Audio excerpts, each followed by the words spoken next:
Today's assignment is all about dividing fractions and it's using word problems. So a couple things to keep in mind. We're still doing the same steps as when we were dividing fractions in our notes or other practice assignments, but today we're going to apply all these steps to these word problems. So a couple of recommendations that I have is number one, I always like to read a word problem at least 2 times before I dive in. It really helps me understand what's going on. And then it also gives me time to really search the problem for important words or numbers so that I can solve it accurately. So I'm going to do a few freebies with you today. So this is your assignment. You can print it. Maybe you got a copy of it in class, or you can just jot these down on a piece of paper and then you can write them in the next time you are with us and can do the worksheet. So I'm going to zoom in on a few of the ones that I'm going to do as a freebie. So the first one I'd like to walk us through is number 3. So it's the bus problem, and I'm going to read it a few times and then I'm going to dive in and solve it. So it says the bus route takes 2 3/4 hours and the bus traveled for 16 hours. How many times did the bus driver complete his route? So I'm going to read it again and picture what's happening with the bus. The bus route takes 2 3/4 hours, and the bus traveled for 16 hours. How many times did the bus driver complete his route? So I think it's really important to understand what the word route means here. So a bus route is all the stops that a bus driver is supposed to make, and usually these routes are repeated throughout the day. So they complete a route, and then they start again at the beginning and go to the same bus stops over and over and over again. And it looks like this bus travels for a total of 16 hours. So I'm going to underline and circle a few important things. So bus route takes 2 3/4 hours. And then it says the bus traveled for 16 hours. Now, we need to know how many times the bus driver completed the route. So I think what's a little important for me today is to kind of just see this in a picture really fast. So I'm going to draw a bus. I'm going to show the long distance that the bus goes over the whole day, which is 16 hours long. And a bus route is a smaller part of that. And that bus route took 2 3/4. Now, this route happens over and over and over again, and the bus is done driving once it hits the 16-hour mark. So this little picture is really helpful to me. So the first box asks us for a division expression. And so because I'm trying to figure out how many of these tiny routes fit into this big route, to use division, I'm going to start with the 16 hours altogether, and I'm going to divide it into pieces that are 2 3/4 and figure out how many of those routes happen in that long time frame. So I'm going to write 16 divided by 2 3/4. Now, the next large box is for us to put all of our math work. So the first thing I like to do is just copy down my problem one more time. So I'm going to write 16 divided by 2 3/4.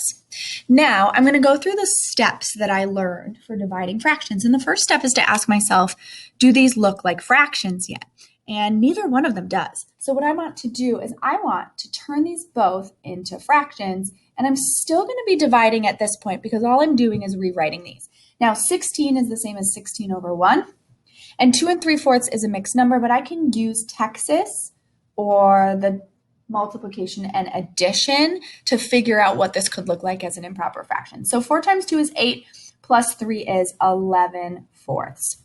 Now that I've changed them into fractions, I'm going to do keep, change, flip. And you can use arrows for this. Some people even label them as K, C, F, and that helps them remember what they're doing. So the first fraction, 16 over 1, we keep it. So we just write 16 over 1 again. We need to change division, however, into multiplication. And then 11/4 needs to get flipped. So it should now be 4 over 11. And what I get to do now is I get to multiply. So my numerator is 16 times 4. I'm not sure my 16's facts, so I'm going to solve 16 times 4 off to the side. 4 times 6 is 24. 4 times 1 plus 2 is 6. So that is 64. Okay, my denominator is 1 times 11, which is 11. So I have to ask myself, is this a regular fraction or improper? And I see because it's got a big number on top, it's improper. So I'm going to divide 64 divided by 11. And get an answer with a remainder. So 11 goes into 64 5 times, and that gets me to 55. I'm going to subtract I've got some regrouping to do, and I get a remainder of 9. So 5 remainder 9 helps me write this improper fraction as a mixed number. So we have a big 5, we have 9 pieces left over, and they are the size of 11ths. Now I can't simplify this, so I know that I'm actually done because 9 and 11 don't share a math fact other than 1. So what I'm going to do now is I'm going to craft my answer statement. And I like to always go back and just read the question again so I can steal or borrow a bunch of those words. So it says, how many times did the bus driver complete his route? So I'm going to write the bus driver completes his route. And then I look at my answer, 5 and 9/11 times. And that's my final answer. And that kind of makes sense because if the bus is going for 16 hours, but the route only takes 2 3/4, it's going to happen that I get to go over that route over and over and over again. And in this case, 5 and a little bit extra, or almost 6 full times. Now, in real life, the bus driver would probably finish their route, so it would have stopped at exactly 5 routes or gone up to 6. But for the purpose of this problem, we're going to just keep with our math answer, which is 5 and 9/11. Now we're going to flip over our page and we're going to do a couple more freebies on the other side. Okay. On this side, we're going to do numbers 6 and 7 as a freebie. So number 6, I'm going to read it a couple times and I'm going to picture what's happening. 6 is kind of challenging, especially if you haven't done a sport where you're running and timing yourself. So I wanted to do this one as a freebie because it tends to be challenging. And 7, we're going to get a freebie because if I look at just those two mixed numbers, those are both mixed numbers. And I think that the numbers are going to get a little tricky or challenging. So we'll do that one together. Number 6 says, Rena ran 2 2/3 miles. If she ran for 16 minutes, how many minutes did she run per mile? Per means 1. And so even though she ran for 2 2/3, I really only care about her time for just one of those miles. And so that's going to kind of help me picture what's happening to her time. So I'm going to read it again. Rena ran 2 2/3 miles. If she ran for 16 minutes, how many minutes did she run per mile? Now, per means 1. So I'm just going to note that. So I really want to get her down to just 1 mile. So if I'm a picture person, I'm going to show that she ran 2 2/3 miles. Now, I really only want to get her down to 1 mile, but I want to count this in minutes. So what's going to happen is I'm actually going to take all of her minutes, her 16 minutes, and I'm going to start with those minutes. And that is her minutes for the whole time. Now, I want to divide that into 2 2/3. And what this is going to do is this is going to take her 16 minutes and it's going to divide it up into pieces so that I get her time for just 1 mile. So 16 divided by 2 2/3. I'm going to rewrite this one more time. Now the next thing I need to do is make them fractions. So I'm going to get my fraction bars and my division sign ready. 16 is the same as 16 over 1. I'm going to use Texas or the multiply and add rule. 3 times 2 is 6 plus 2 is 8. And that is 8/3. Now, I'm going to keep, change, and flip.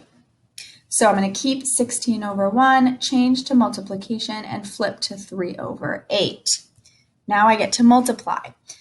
16 times 3. I'm not sure what that is, so I am going to solve it off to the side.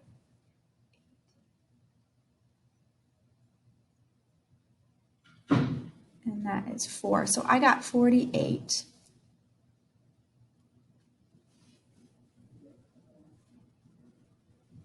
Okay, so we get 48, and then 1 times 8 is 8. So the next thing I'm going to do is say, is this improper? Absolutely. So I'm going to divide. Now, if you have to write it, 48 divided by 8, you can, and you can solve it. I actually know this math fact in my head, and it is 6, and there are no remainders. So my answer is that for just 1 mile, if we divided up her time, it takes her 6 minutes per mile, or 6 minutes to run a mile. So I'm going to craft this into my answer now. So I'm going to say, how many minutes did she run per mile? Rena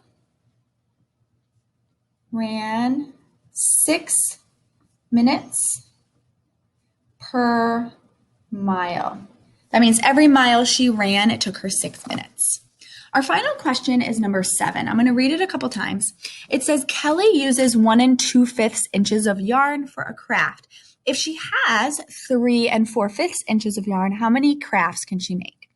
Okay, I'm going to read it one more time and then picture what's happening. Kelly uses 1 2/5 inches of yarn for a craft. If she has 3 4/5 inches of yarn, how many crafts can she make? Now, I'm going to kind of circle and underline some words. So she uses 1 2/5, and she has, that's really helpful, 3 4/5. So if I walk into her craft room and before she even takes her scissors out to cut the yarn, I want to know what she has sitting on her table. And the answer is 3 4/5 are sitting on the table. Now she's going to grab her scissors and she's going to cut. So she's going to divide that into 1 2/5 inch pieces. So this is really helpful for me to kind of picture her craft room and see what's happening. Now, same rules apply. So I'm going to copy down 3 4/5 divided by 1 2/5.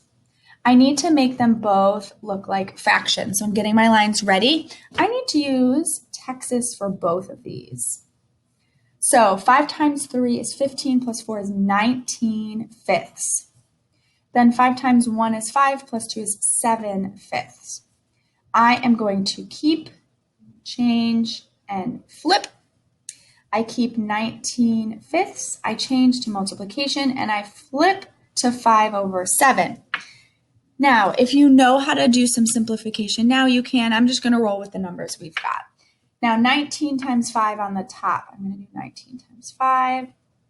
It's 45. And 9. So that is a 95 for my numerator. 5 times 7 is 35. This is definitely another improper one, so I'm going to want to divide. I'm going to set up my division. 95 divided by 35. Now, 35 goes into 95 twice. I know this because 2 times 35 is 70. And when I subtract, I get a remainder of 25. So this helps me create a mixed number. I get a big 2. And 25/35.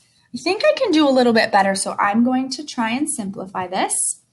It's going to be 2 and a simplified fraction. Now, 25 and 35 both have a 5 fact, so I can divide by 5 on the top and divide by 5 on the bottom. So that would be 5/7. So my answer is 2 5/7. So when she has all of her yarn, she can make 2 projects. And then she's got 5/7 of a project left over. So she can't quite get that third project, but she could technically make 2 and a remainder. So I'm going to craft my response using my math answer. I'm going to say Kelly can make 2 5/7 projects or crafts, okay? So she can make 2 5/7, not quite 3, but she also can make a little bit more than 2 and have some of her yarn ready for that third project. So I hope that those were helpful. Feel free to pause and rewind this as you see fit, and good luck on the rest of your problems today.